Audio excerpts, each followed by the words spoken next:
राम और कमल दो सगे भाई थे। वो दोनों श्यामपुर गांव में अपने माता पिता के साथ रहा करते थे। उनके पिताजी का अंडों और मुर्गियों का कारोबार था।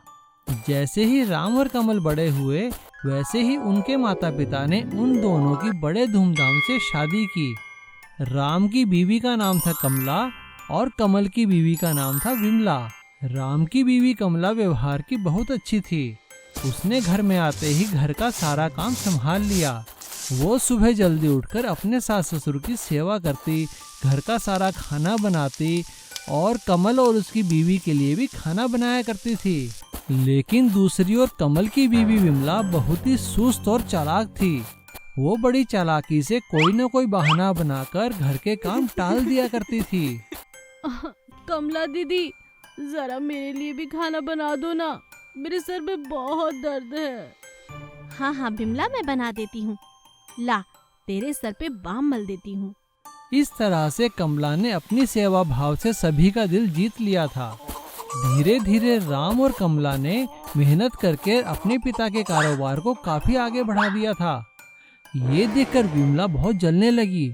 एक दिन उसने कमल से कहा, अजी मैं तो कहती हूँ बाबूजी से कहकर हिस्सा बंटवारा करवा लो, नहीं तो भाभी ना पूरा हिस्सा खा जाएगी और हम काम करते रह जाएंगे। कमल अपनी बीवी की बातों में आ जाता है और अपने पिता से कहता है, पिताजी बहुत हुआ, मुझे अपने कारोबार में अपना हिस्सा चाहिए। क्या कहते हो बेटा, हिस्सा लोगे? परिवार से अलग रहोगे? हाँ पिताजी, इसमें बुरा ही क्या है? ठीक है, जैसी तुम्हारी इच्छा।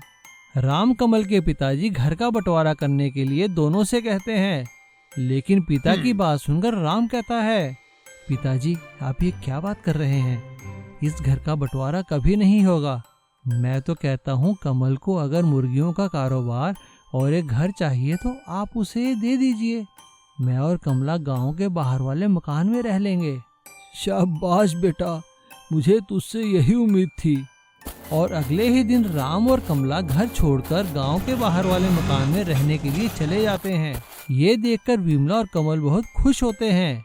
राम और कमला जैसे ही पुराने मकान की सफाई करने लगते हैं, तभी कमला को वहाँ एक बोतल मिलती है। कमला जैसे ही उस बोतल की सफाई करके उसका ढक्कन खोलती है, तभी उसमें से एक जादुई आत्मा निकलती है।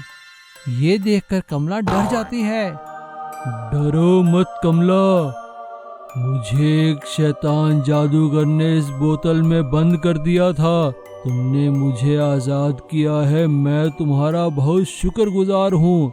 ऐसा कहते ही उस आत्मा ने हवा में हाथ हिलाया और देखते ही देखते वो पुराना मकान एक नए अच्छे मकान में बदल गया और साथ में ही एक बहुत बड़ा पोल्ट्री फार्म भी बन गया, जहाँ पर की मॉडर्न टेक्निक की मशीनें लगी हुई थी और खूब सारे अंडे और मुर्गियां भी थी। ये देखकर कमला बहुत खुश हुई और यहाँ पे विमला और कमल ने अपने बुरे व्यवहार के कारण सारा व्यापार चौपट कर दिया। कमल को अपनी गलती का एहसास हो चुका था। उसने जाकर अपने पिता और अपने बड़े भाई से माफी मांगी और दोनों भाई फिर से इकट्ठे होकर रहने लगे। गरीब भेलपुरी वाली की सफलता। रामचरण एक गरीब भेलपुरी वाला था। वो गांव में अपनी बीवी कमला और अपने दो बच्चों के साथ रहता था और सुबह सुबह एक टोकरे में वो सारा सामान लेकर गली गली गांव-गांव भेलपुरी बेचा करता था और शाम को जो भी आमदन होती अपनी पत्नी कमला को दिया करता था। अरे कमला कहाँ हो भाई, आ जाओ बाहर, मैं आ गया हूँ। लो पकड़ो आज की कमाई और हाँ जल्दी से कुछ खाने को दो, मैं थक चुका हूँ। आती हूँ, आप हाथ पैर धो लीजिए, मैं अभी खाना लगाती हूँ। कमला अपने पति के सिर से टोकरा उतारती है और रामचरण द्वारा दिए गए पैसे लेकर घर के अंदर चली जाती है। रामचरण हाथ पैर धो के आता है तो कमला उसे गरम गरम खाना खिलाती है।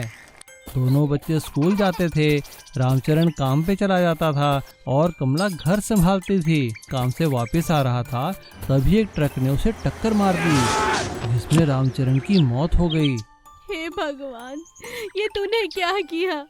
ये मुझे किन बुरे कर्मों की सजा मिली है? अब मैं क्या करूंगी? अपने बच्चों को कैसे अकेले पालूंगी भगवान? अभी कमला ये सब सोच ही रही थी, तभी पड़ोस में रहने वाली श्यामा चाची उससे मिलने आती है और वो कमला से कहती है, रोना बंद कर, अब जो होना था सो तो हो गया। अब उठकर अपने बच्चों की फिक्र कर। चाची, मैं क्या करूं? मुझे कुछ समझ में नहीं आ रहा है। कमला की बात सुनकर श्यामा चाची उससे कहती है, अगर तू बुरा ना माने तो एक बात कहूँ। हाँ हाँ चाची, कहो ना। मेरी चाय की टपरी के पास में जगह खाली है, वहाँ पर तू अपनी भेलपुरी लगा ले, 4 पैसे ही कमाएगी बेटा। कमला श्यामा चाची की बात मान लेती है और अगले ही दिन श्यामा चाची की दुकान के साथ भेलपुरी बनाने का एक ठेला लगा लेती है। अपने पति की तरह कमला भी बहुत अच्छी भेलपुरी बनाती है। उसकी भेलपुरी स्वादिष्ट होने के कारण उसका काम चल निकलता है। अब दूर दूर से लोग उसकी भेलपुरी खाने आने लगते हैं। कमला ने अपने ठेले का नाम रामचरण भेलपुरी का ठेला रखा था। धीरे धीरे कमला का काम इतना बढ़ गया था कि उसे एक भेलपुरी बनाने की फैक्ट्री खोलनी पड़ी और उसने कई कारीगरों को उसमें काम भी दिया। अब कमला लोगों को दुकान में भेलपुरी के अलावा पैकेट में भेलपुरी बनाकर भी बेचने लगी, जिससे कि उसके भेलपुरी की दूर दूर सप्लाई होने लगी और कमला की बनाई भेलपुरी रामचरण भेलपुरी के नाम से कई शहरों में बिकने लगी और कमला के बच्चे एक अच्छे स्कूल में पढ़ने लगे। कमला इतनी कामयाब होने के बाद भी श्यामा चाची को नहीं भूली थी।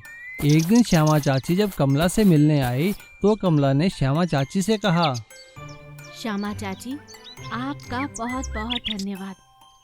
मेरे बुरे वक्त में अगर आप मुझे सही सलाह न देती तो आज मेरा ये हाल ना होता। मुझे आपके आशीर्वाद की और आपकी सलाह की उस समय बहुत ज़रूरत थी। आपका बहुत बहुत धन्यवाद चाची। कमला की बात सुनकर श्यामा चाची की आंखें भर आई और उन्होंने कमला को गले से लगा लिया। लंबी टांगों वाला गोल्डन हेलीकॉप्टर चोर। जगन नाम का एक आदमी शहर में सुनार की दुकान में काम किया करता था। जिस दुकान में वो काम करता था वो एक बहुत बड़े मॉल में दूसरी मंजिल पर थी और वहाँ पर सोने के खिलौने भी बनते थे। जगन बहुत अच्छे सोने के खिलौने बनाया करता था, लेकिन वो एक अच्छा कारीगर होने के साथ साथ बहुत ही लालची भी था। वो हमेशा मन ही मन सोचा करता था, मेरी भी क्या किस्मत है, सोने के खिलौने बनाता हूँ लेकिन घर पे देखो तो मिट्टी के खिलौने भी नहीं है। मजे हैं इन सेठ लोगों के। तभी दुकान का मालिक उसके पास आकर कहता है, अरे भाई जगन, देखो हमें एक बहुत ही अच्छा ऑर्डर मिला है। हमें सोने के हेलीकॉप्टर बनाने हैं। हमें 10 हेलीकॉप्टर बनाने का ऑर्डर मिला है, तो तुम तैयारी कर लो और देखो हेलीकॉप्टर ऐसे होने चाहिए कि बिल्कुल असली लगें। जी सेठ जी, हो जाएगा, मैं कल ही लग जाता हूँ काम पे। जगन अपने मालिक की बात सुनकर सोने के हेलीकॉप्टर बनाने की तैयारी करता है और 2 दिन दुकान में ही रुककर 10 सोने के हेलीकॉप्टर बना देता है। 2 दिन बाद जब वो घर पहुँचता है, अजी क्या बात है, घर नहीं आना है क्या?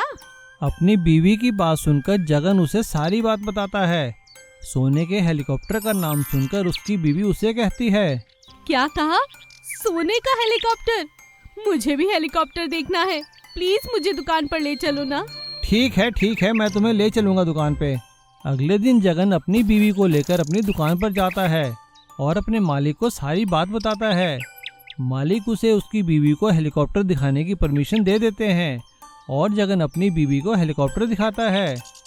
लेकिन सोने के हेलीकॉप्टर देखकर उसकी बीवी के मन में भी लालच आ जाता है।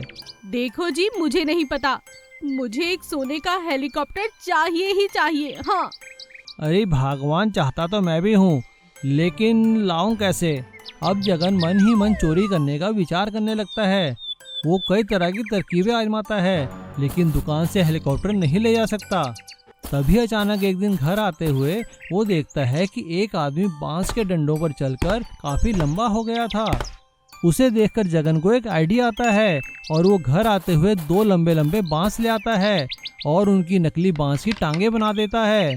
2 दिन में ही वो बांस की नकली टांगे लगाकर चलने की प्रैक्टिस करता है और 2 दिन बाद वो शाम को दुकान के छुट्टी के समय सारे हेलीकॉप्टर खिड़की के पास रख देता है और रात को नकली बांस की टांगे लगाकर वो हेलीकॉप्टर चोरी कर लेता है। अगले दिन दुकान खुलने पर सभी परेशान हो जाते हैं कि हेलीकॉप्टर चोरी किसने किए। पुलिस आकर दुकान में सभी कारीगरों से पूछताछ करती है। जगन से पूछताछ करने पर इंस्पेक्टर विजय को उस पर शक हो जाता है। 2 दिन बाद जब जगन चोरी के हेलीकॉप्टर बेचने जा रहा था, तभी इंस्पेक्टर विजय उसे रंगे हाथ पकड़ लेता है।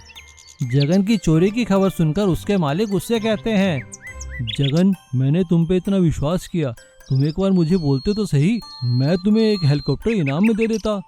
लेकिन तुमने चोरी की है तो सजा तो तुम्हें भुगतनी ही होगी।